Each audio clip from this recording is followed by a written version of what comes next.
recently it's a trend ki follow your passion, follow your passion, follow your passion. No one's passionate about electrical panels, for example. There are a lot of people in this world who have a lot of knowledge but have not been successful themselves, right? You have n number of consultants, professors, teachers.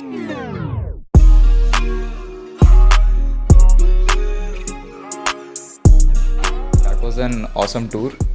But I want to ask you on a whole separate thing. Ki you are quite active on YouTube and all the other social media. You like making videos. Why is that? So I have been fortunate to meet a lot of people and learn from them, and I have used some of those learnings in my business and have really found it to be useful.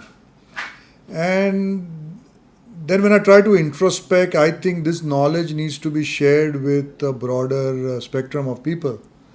And today these mediums are amazing. They give you an opportunity to reach out. So sitting in my own den over here or sitting at my home in my solitude, I can kind of think about some of those aspects that could be useful to other people. And I try to either record them or try to pen them down as a post and share it with some of the people who either follow me or who are in touch with me. And the responses that I have got till now are very encouraging. So I think I'm able to make a difference to other people. And as a personality, I like to interact with people, I like to talk, I like to discuss. And some of the things that I've learned, I always like to share it with people if it kind of benefits that. And that's not only about business, it could be about my travel experiences and something I learned there, or something on personal finance, or something on sales, or running a business, or some of the aspects of insurance. And there are various topics on which I like to talk in terms of sharing my knowledge, and thereby in the same flow, I get to learn a lot as well. Is that a way of doing charity or giving back to the community? Like, are you big on giving paisa de do kaam khatam karo, that kind of charity, or is it more like So I have knowledge? been into the circuit of charity for a long time. I am associated, though I formally retired as a member, but I am associated with an organization called Roundtable. Roundtable is a global organization focused at providing education to underprivileged children. I have invested and volunteered a lot of my time to that organization. I was the national president for Roundtable India, and I have also the chairman of a foundation which is run through US, which is called the WOCO Foundation, through which again we help underprivileged children in South America, Africa, and countries like India, Nepal, and so forth. So I have always been associated with these kind of charities. Initially, it was more about self-learning and being attached to these kind of causes. Slowly by slowly, as I have grown in life and I have more liberty with my finances and my time, I can now invest not just my time but also money from time to time. So I want to go back to the company that you run. Your father essentially trained you to become his successor, you could say. You joined as an intern. Why did he make you join as an intern rather than beta mere saath aaja on the owner's seat? So again, thank you for that question. I have to give a lot of credit to my parents for grooming me the way they have. Uh, the business has grown over the last 30 years, and also it also kind of syncs with my journey as an entrepreneur, as a second generation entrepreneur in the business. With the growing markets, with the growing environment, our company has also grown, and we have adapted to all opportunities that we have got. But the seeds of this development, of this confidence, was sown at a much younger age, when your parents are grooming you up and set you up for life, not just for this business, but setting you up for life.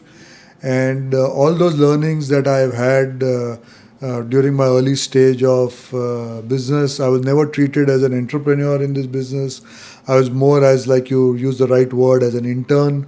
And slowly by slowly, I went up the rungs as a manager, as a sales general manager, and then I got promoted as a director. I think after 10 or 15 years working in the business.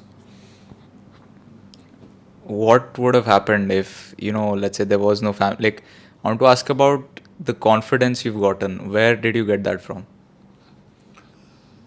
So there's no one single thing that makes you what you are today, and this is for anybody, not just for me, right? If you ask this to anybody in this world, there's not you cannot put a finger on that one thing, but everything contributes. So my grooming from my family, the school that I studied, the friend circle that I had, and the learnings that I got from there, my higher education, and then of course the time that I spent in my business, the way I handle the business, the principles that I worked with.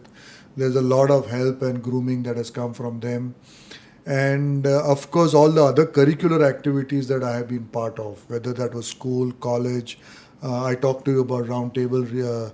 As I went on to be the national president, there's a lot of other grooming that happened as a leader in this organization, and I think some of the things that I know today are because of the experiences that I had running an organization like a roundtable over years.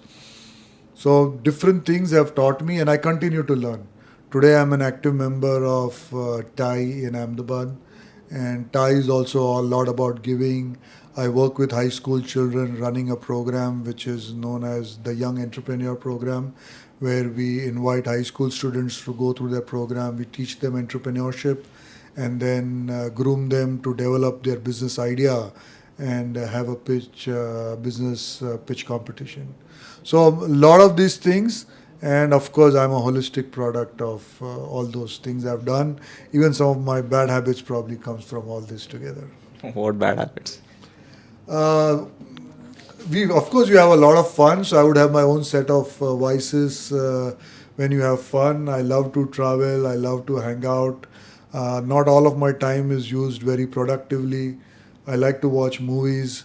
So sometimes these are not ideal things. Some of it could be time wasters. I spend a lot of my time on social media as well. So these are all things that are a part and parcel or a package of me. Do you feel guilty ever कि मैंने बहुत time social media पे spend किया, या I watch too many movies, या I am travelling too much, I am having too much fun? Do you ever feel guilty about it? Sometimes I do. More than guilty, yes, you always have an afterthought that sometimes the proportion of time that you spend on not important things could be a little more than what it should be. And that's a continuous tussle that you have with yourself. And you keep learning. But that's a question of introspection, and as you grow, you develop your own threshold on what you want to do. Again, I don't think there's a right balance because each one is to himself. It depends on your own efficiency level, enthusiasm level, your own ambitions of what you want to do in life. But you need to keep asking yourself as to what should be the right balance. Ideally, should it be zero or थोड़ा थोड़ा चलता है? What is your take on that? No, I don't think it should be zero. I've been a son, now I'm a father. My son is 18 years old now. In fact, he's going to be 18 in a couple of weeks. I'm on his head to do a lot of productive thing, but at the same time, I want him to have lots of fun, to hang out, make good friends, to do all those things that he has opportunity and a time to do at this age, which probably you cannot do at mine. Do you want him to join your business, or? So that's an option for him, but with time today, parents are able to take less and less decisions for their children. Again, there are huge opportunities that come to children today than what I had growing up or what my father had growing up. So I think he's born at a great time. He has a lot of opportunities. Joining family business is definitely an option, but he can take a pick when the time is right. Done. About you when you joined this business, were you like enthusiastic या तुम्हें कुछ और करना था but you ended up here? So when I was young, when I got out of college and I was fresh, I didn't know, I didn't even have options in front of me. मेरे को पता भी नहीं था मैं और क्या कर सकता हूँ, right? Whether I was employable, even if I go into the job market, how well will I do? So I never had those kind of opportunities. I never had those type of thinking, which sometimes I wish I did. But today's children have all those options, they have those thinking. I'm sure you guys know it better than me, but children who get into first year of college are exposed to startup. They are talked about having business ideas. They are given access to the incubation center. There are so many workshops on entrepreneurship and startup. So these are great opportunities in front of youngsters today, which never existed when we were studying in our bachelors or in school. Do you love the work that you do? The reason I ask this because log like recently it's a trend कि follow your passion, follow your passion, follow your passion. Nobody's interested, no one's passionate about electrical panels, for example. So do you like your work? Do you love your work? I love my work, what I'm doing. So even in your work, there are multiple genres of what you do. So, for example, you talked about electrical panels. So, you can talk about electrical panels, you can design electrical panels, you can sell electrical panels, you can service electrical panels, or just make videos about electrical panels, right? So, even if I may not enjoy, or I would say if someone does not enjoy being too technical about electrical or about electrical panel, there is so much else you can do that you enjoy. So once you get into a business, you will realize that you start spending your time or you start giving better results in things I do. So I have always been good at sales, marketing, business development, giving presentations, and these are areas that I have focused on and have become more successful than other areas. I want to talk about sales and marketing later on, but one more question on this.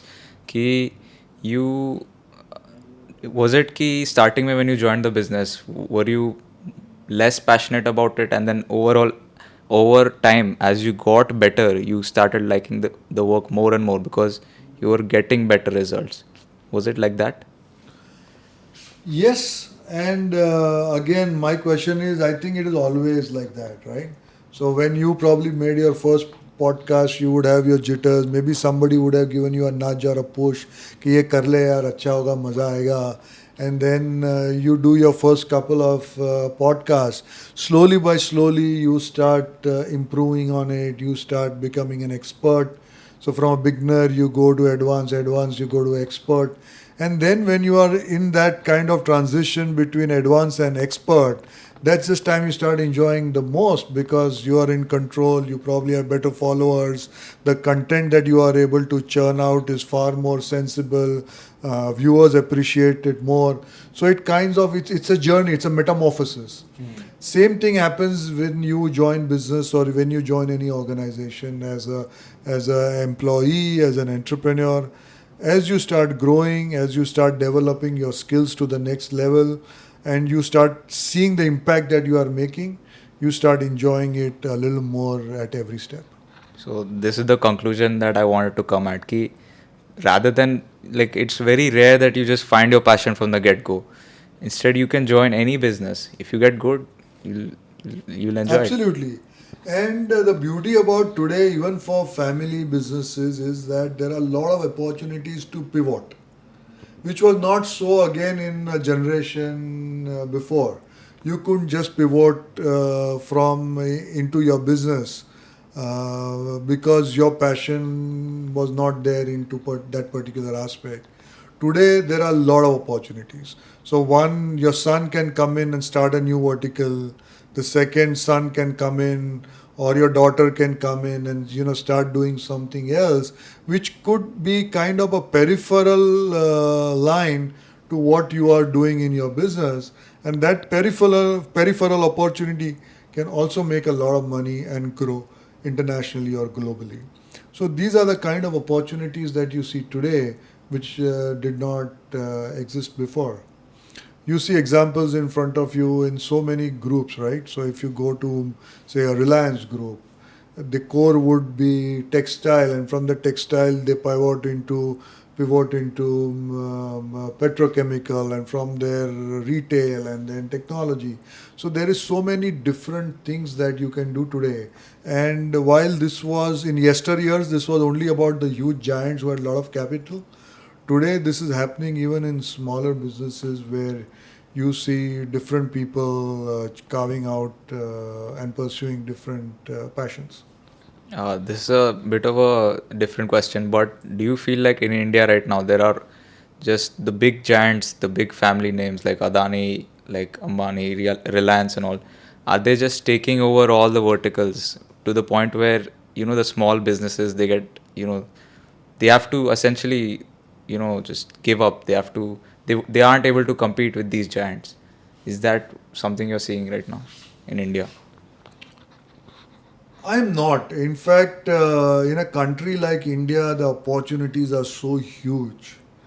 If you see in so many different other countries, if you go to Middle East, you will see two or three names controlling entire real estate industry, two or three names controlling the petrochemical industry. Now, this is the same thing that is there in every country. So, in India, at least, there is a broad control between the state owned players versus the private players.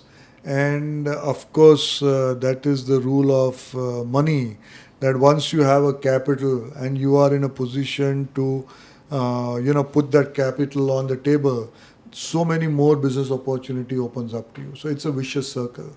Um, you have to break into that circle to understand that circle. Uh, I'm still not there, but looking at it from the outside, there is so much to learn even from them.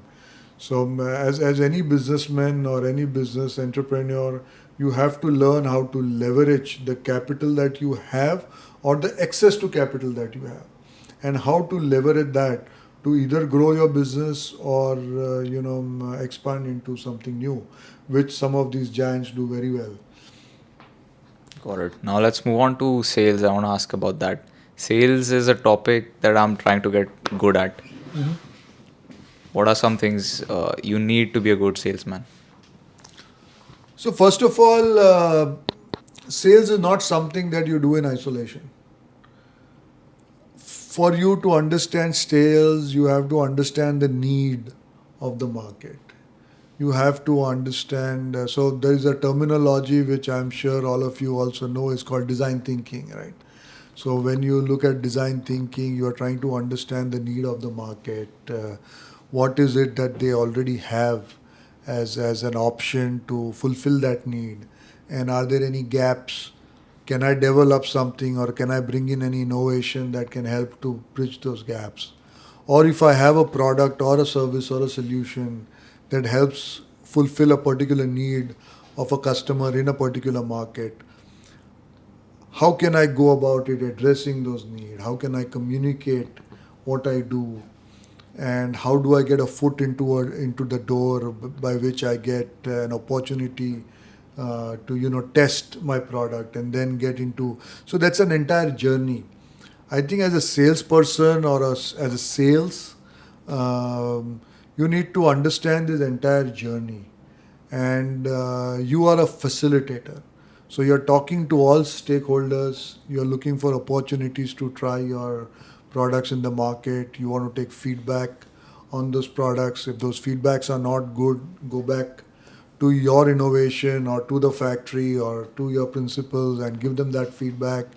If the results and feedbacks are good, how do I amplify those efforts?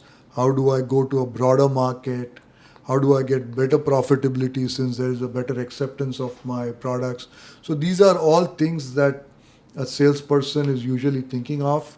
So you are a facilitator, and that is why again it's like you need good communication, you could need good thinking, and all these things put together. And it's again a skill. So the more you do it, the confidence that you develop, better results you get in the market. The better the results you get in the market, the more you start enjoying. Nobody likes rejection, but as you mature, the rejections reduce, and once it reduces, you start enjoying it more and more. Can you talk about referrals in sales, the importance of referrals? So no, then as you say, no better salesperson than a happy customer. So you would have referrals in, every banks ask for referrals, credit card companies ask for referrals, every business asks for referrals. So if you are a happy customer and you can recommend somebody to the company or to the product supplier, it's easy to break into that next customer. So referrals is a very, very important part of the sales strategy. Got it. Uh, when you yourself, at what point did you start building like a sales team, a proper sales team, and how do you keep them motivated, and how does that work? How do you build a good sales team? So when you're growing organically, it becomes like a chicken or the egg situation. When an entrepreneur feels I can no longer handle it on my own, he would hire somebody to first carry out the activities that the entrepreneur can delegate to him. Slowly by slowly, as that person matures and is able to take independent decisions, you probably want to have somebody added to that team so that you can have a better market coverage, and so it's like an organic growth.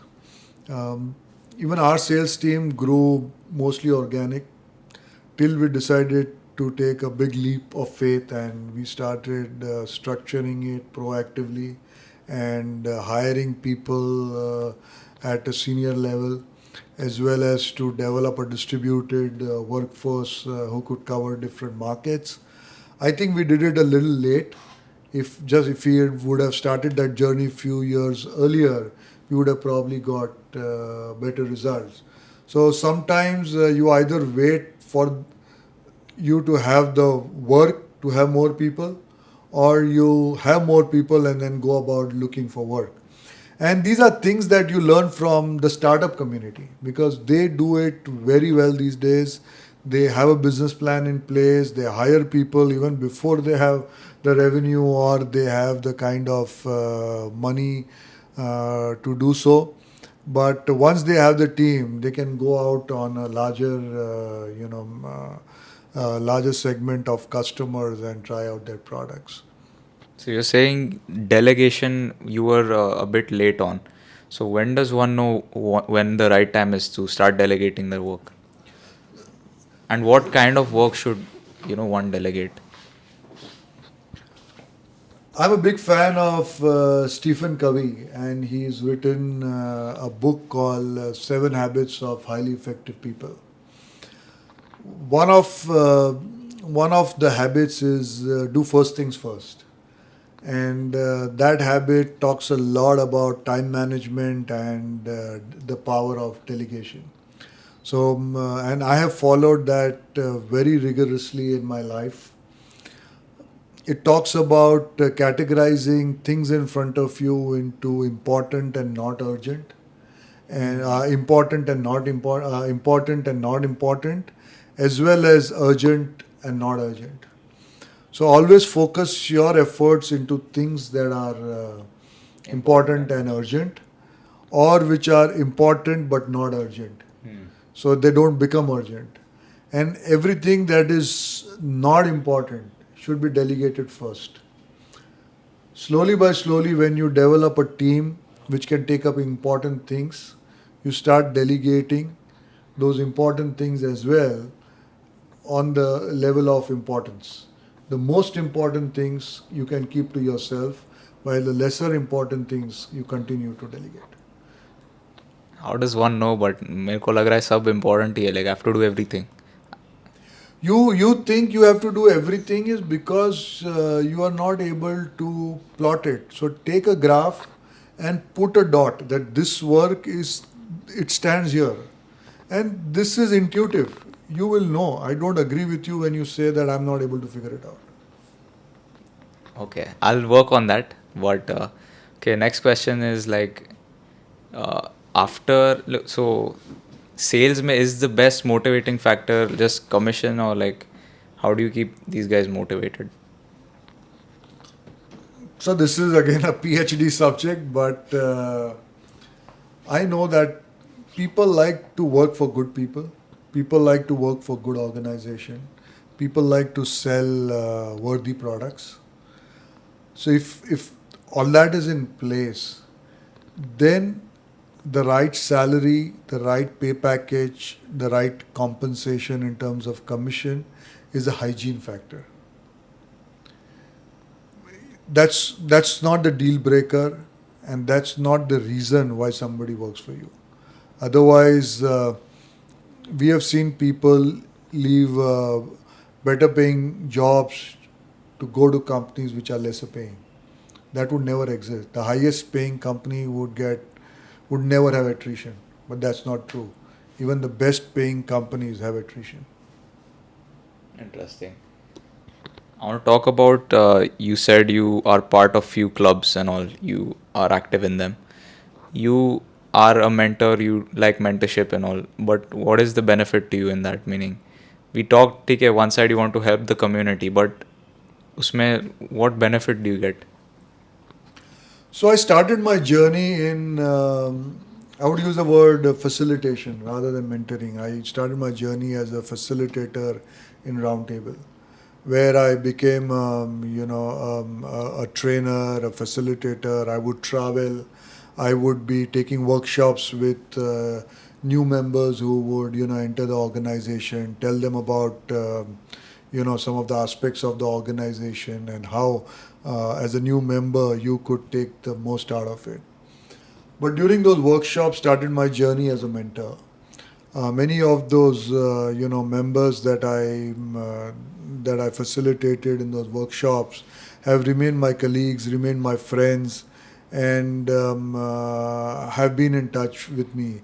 And they continue to reach out to me, talk to me on various aspects of their involvement with that organization. And what I heard, what I learned during these phases was that when you mentor somebody, if your if your mentee succeeds and does well in life, that's the biggest victory you get, because that person always remembers and respects you for the time and some of the thoughts that you have shared with him. And even if he comes back and meets you after 5 years, 6 years, you may not remember the dialogue that you have had with him, but that person remembers the communication and he will refer. It was after our communication and our discussion did I go back and do this, which is why I am what I am today. And that's where you get the satisfaction of, taking that time out in doing that. Those times, not everything, that mentor mentee relationship was not structured, but I'm very happy that being a member of TIE, I have been able to get into that role in a more formal and structured manner. And this also now helps me in my own professional life as an entrepreneur, where I'm able to mentor my employees, my suppliers, and sometimes even my customers who value some of the thoughts that I may have in a particular industry or in the way different aspects about a business. So it's a value contributor in building relationship with so many different stakeholders. Do you need to be accomplished if you want to mentor someone? कि let's say अगर मैं बोल रहा हूँ, let's say I'm some 18-year-old, no accomplishments in life, whatever. Do I have the right to mentor someone? Will it, or should I focus on achieving something first, and then I have the right कि ठीक है इसने कुछ किया है तुमको सिखा रहा है. There are a lot of people in this world who have a lot of knowledge but have not been successful themselves, right? You have n number of consultants, professors, teachers. and they have very valuable knowledge that helps so many people. They may not be entrepreneurs themselves, they may not be successful leaders in their professional life, but they are really good at what they know. So, in the same way, if you want to be a mentor, if you want to, impart knowledge, if you want to guide somebody, you need to have some sort of authority over what you are talking. So that authority comes from either knowledge or it comes from experience or a little of both.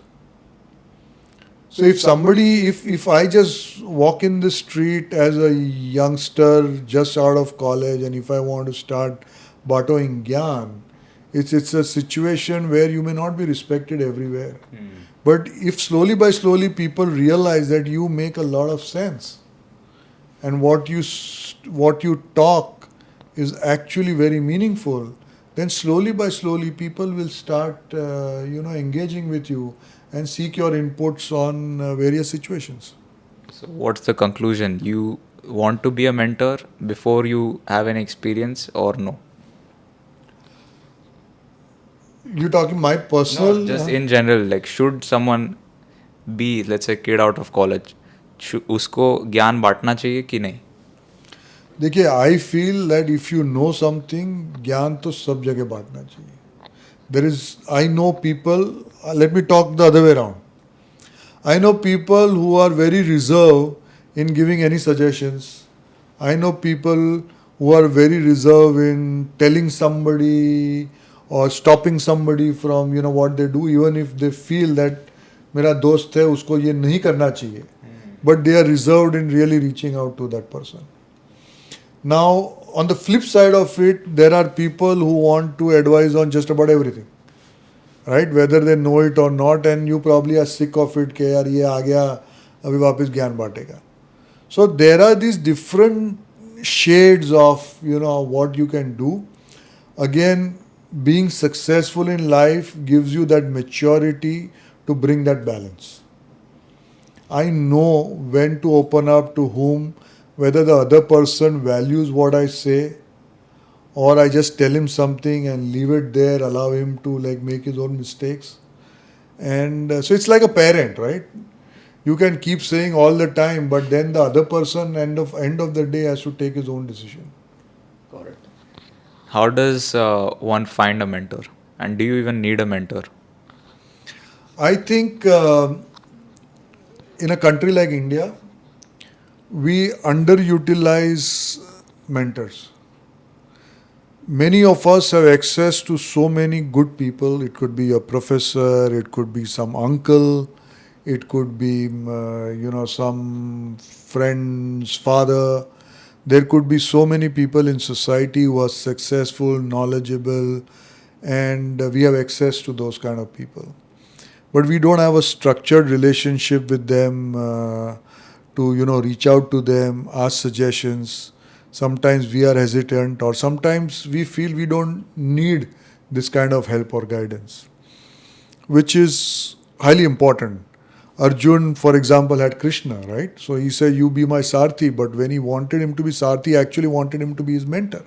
And he knew the value. Otherwise, Arjun was a very smart person himself. He had all the knowledge of the world, even without Krishna.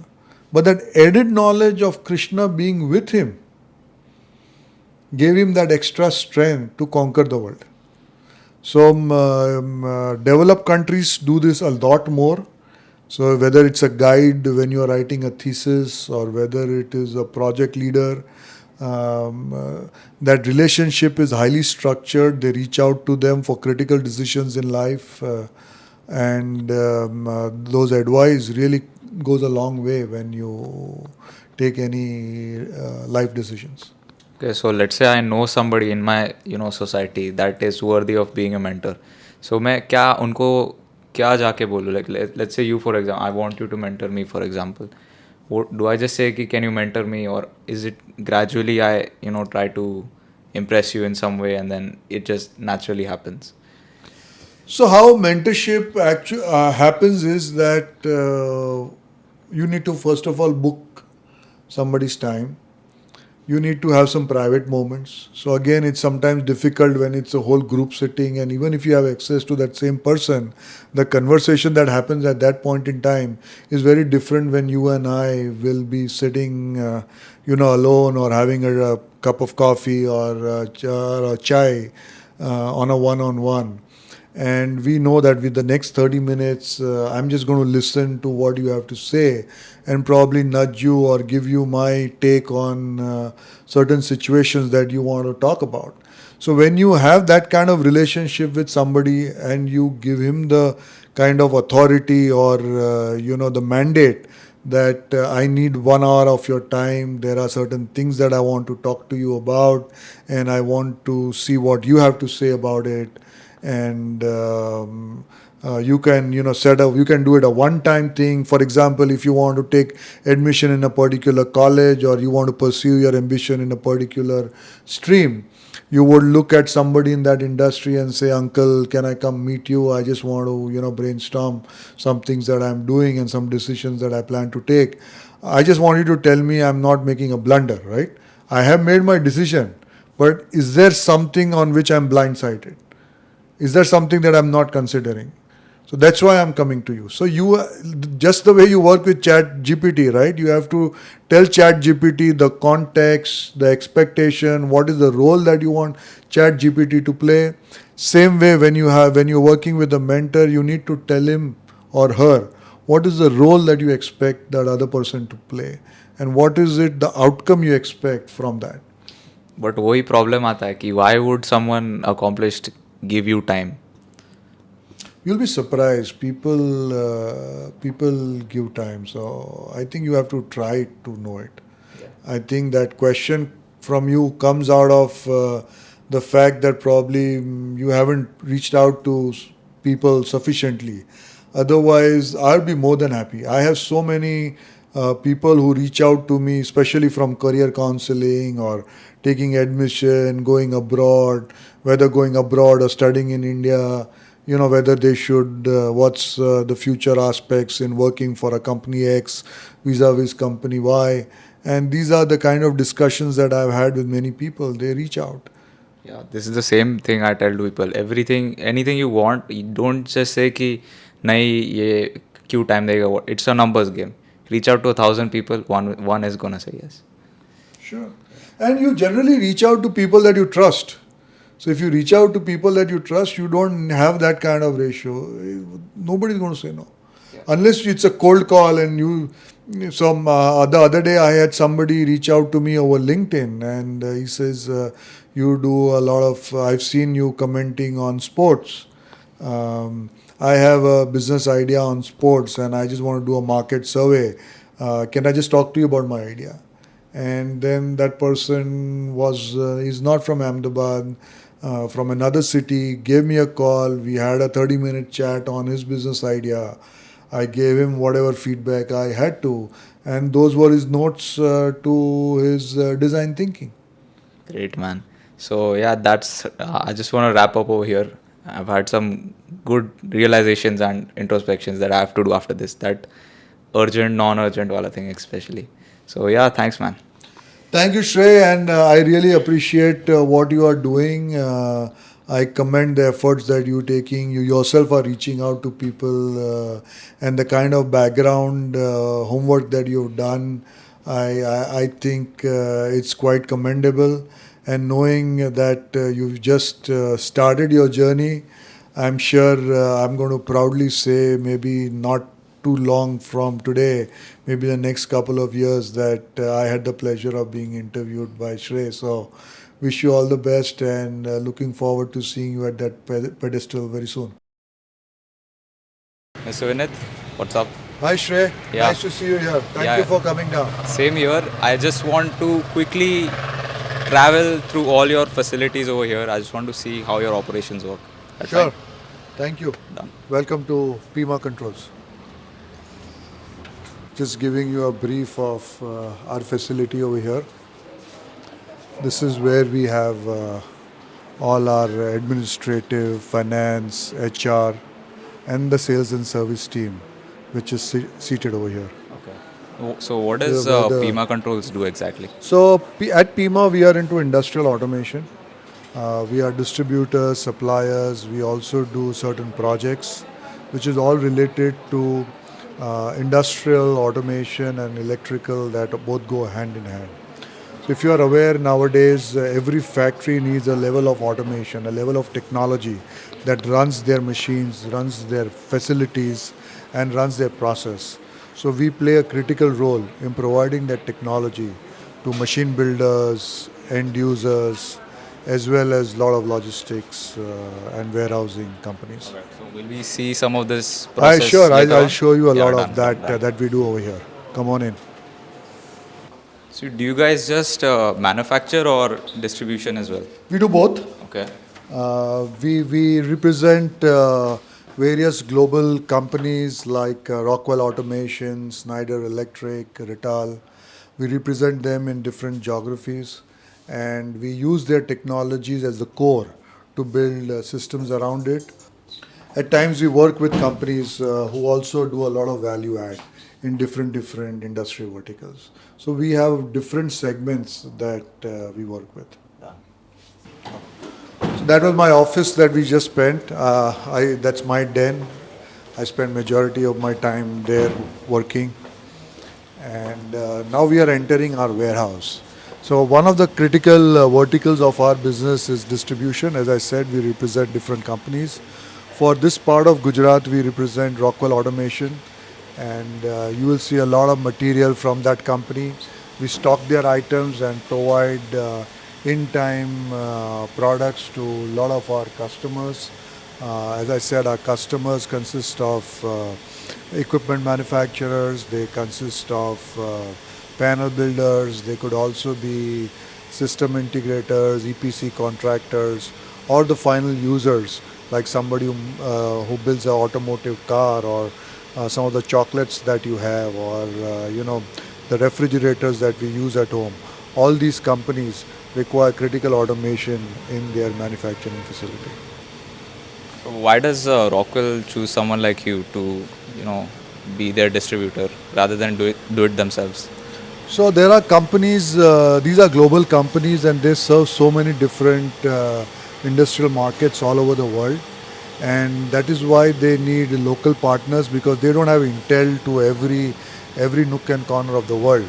So they rely on partners in most industrial locations, and they choose worthy partners. These are partners who not only have market making abilities but also sufficient financial strength to take economic risk, to invest capital in inventory that you are seeing here, as well as to provide credit to the customers.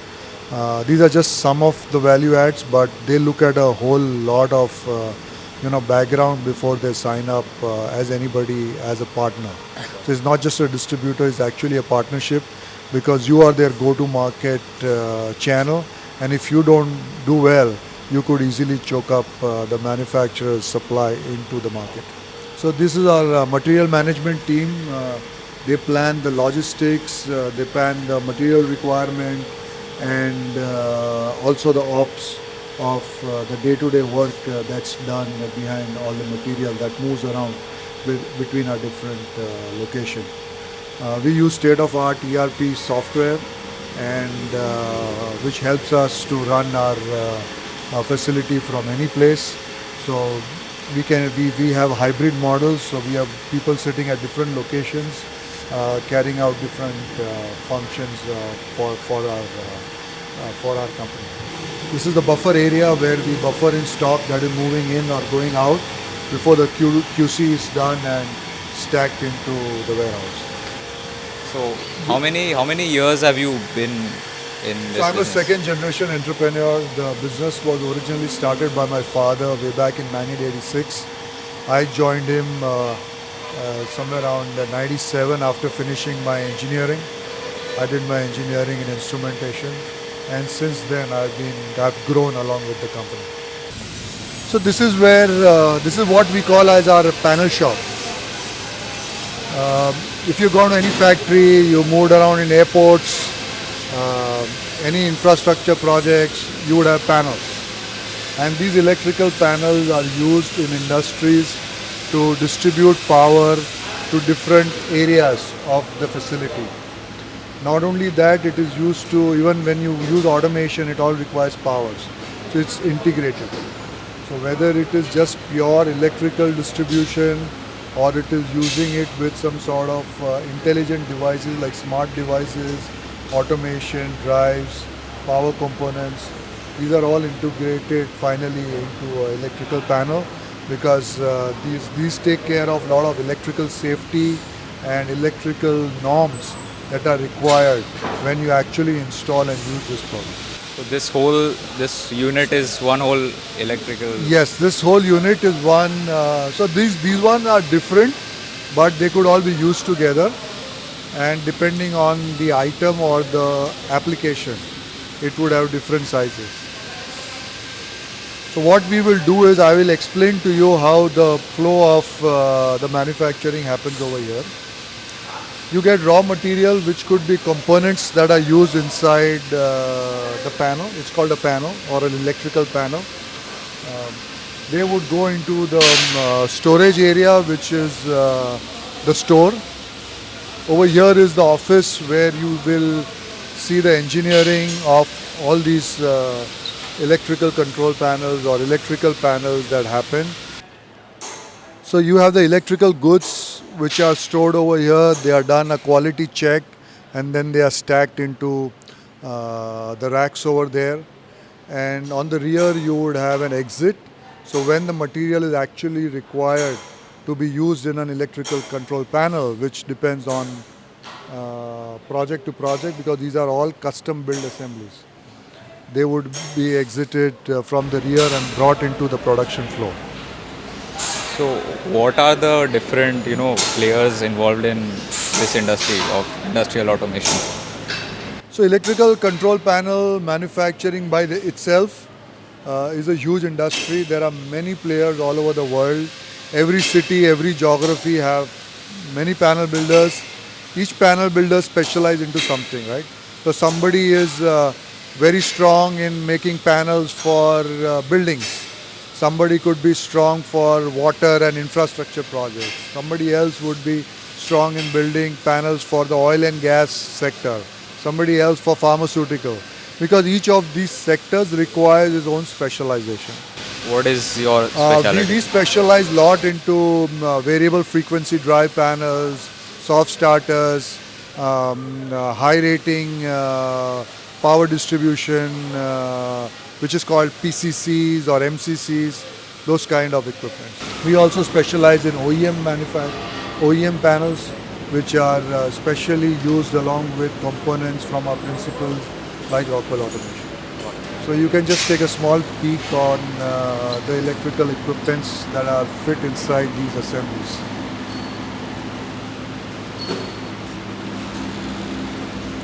This is some of the machine work that's going on for cutting and making the bus bar.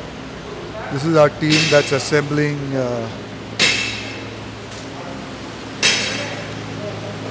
some of the equipments. Again, all different kinds of equipments based on different applications and customers. And the combination of components all would change depending on different customers. So this is just one of your 4 different plants. Yeah. Across The manufacturing happens centrally over here. Okay. The other areas are more about distribution. Got it. This is where we do the quality and testing. Each of this component is tested. It is documented. There is a QR code attached to every panel. And if you scan the QR code, you can go to the cloud, of course with authentication, and you can reference the documentation for each of the equipment. There was some, something related to blockchain recently where there was a similar system like QR code where, it's all stored in the blockchain and it's very difficult to fake that kind of information. So, right. So blockchain is more of a back-end technology. The use case remains the same. So depending on the number of transactions you have or the kind of security that is required for a particular area, you would use different back-end technology. So today people use blockchain for banking, for cryptocurrencies, and a lot of different type of applications. For our case, a basic two-factor authentication kind of security with simple backend is good enough. But hopefully, if transaction increase, maybe we look into deeper technologies. So this is where you would have the finished goods which are shipped out. So this is additional floor space that we use depending on the load that we have, and so we have a lot of high volume equipments that are manufactured over here as well. So the buyers of these panels, they like have to program it or what? So there are different type of customers. Again, each is customized. There are times where the buyer would do the engineering or the programming on that panels. Sometimes they expect us to do it. And depending on the type of equipments that are inside the panel, it could range from simple settings to a little bit of advanced configuration to deep level of programming. So it's all on case-to-case basis.